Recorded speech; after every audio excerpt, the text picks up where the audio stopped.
Hello, cherished viewers. Welcome back to Sandy Home Recipe.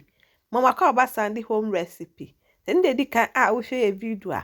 Mama rain to subscribe. Now I share. Now I like it. No I me notification bell no. Say the video be a better one sabeka. To my returning subscribers, thank you so much for your support. May the good Lord bless you all. If you say be a Ghana fish pie, where grated carrots, chopped onion. Tuna. Where a name na yede beye filling no.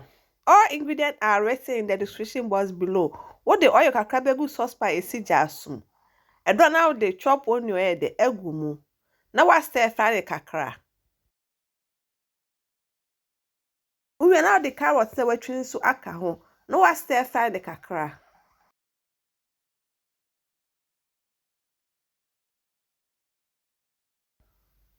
What the enso kitua bi the egu mu. Now I'm mixing that together. We just so kakra. And sana what the tono na the egu mu.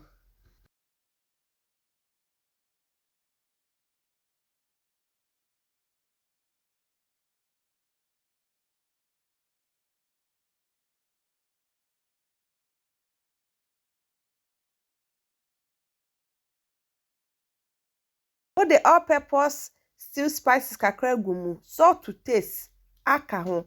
Now I'm mixing that together. What just is kakra bi ansa na watwe. O pese o feel ne ye taker. O betimi de cornstarch kakra eden egumu. Ba me penny say ya. Are you ready now? They see in chain. No wa kwose ne obeye udo no. We 3 cup all-purpose flour, 1 tablespoon baking powder. 1 teaspoon salt. One mixing that together.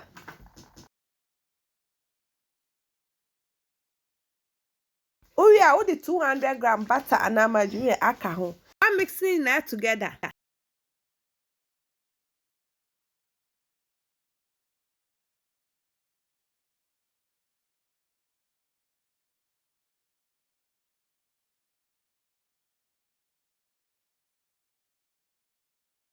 One mixing away now the and so I then kakra de agu no amana for me do.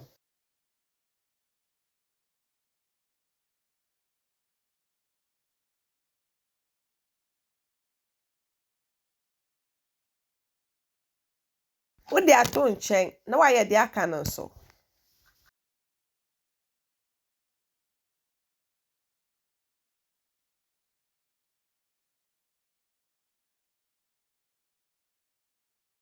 Why we no now the flag kakra gu working surface ne so. Now the do na de ato so. Na wa roll.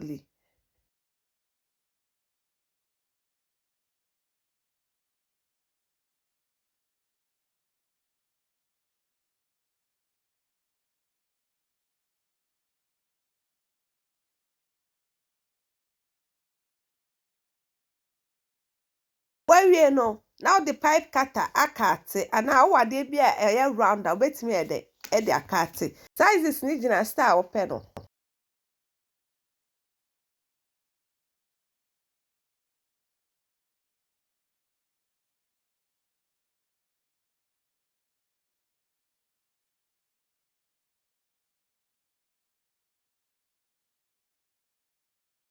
why we no ofa baako a na wa ruo ni kakra ansa na wo de filling ni e de agumu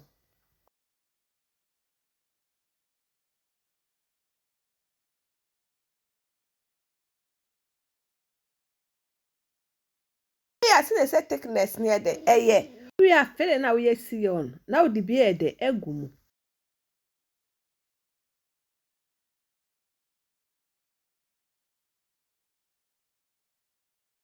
akata so na wo de nsa kokromoti ni e den asiili ano ni nyina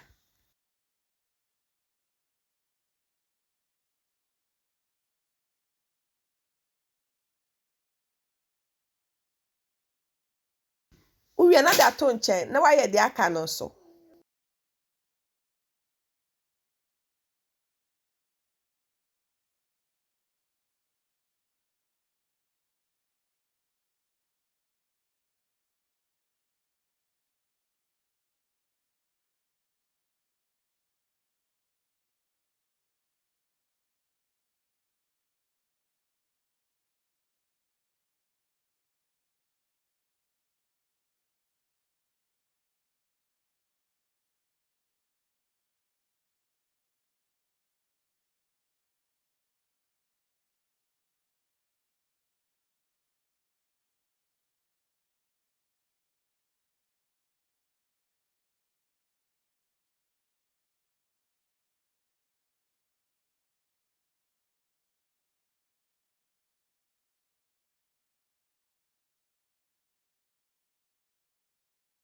bet me the fork silly edges. I'm so be you soon, sir.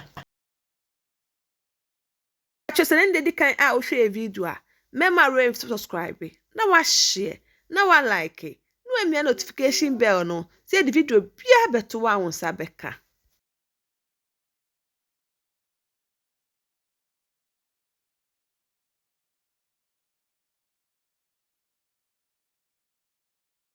Well, we now the egg I brushes so now the fork there the egg create hole. But egg na me the brushes so no amanti. We are say we the kusuane the so. Ansa na wa create holes e won finfin. We are now baking 180 degrees for 35 minutes. At 35 minutes, no way. One manajo, and son was serve it.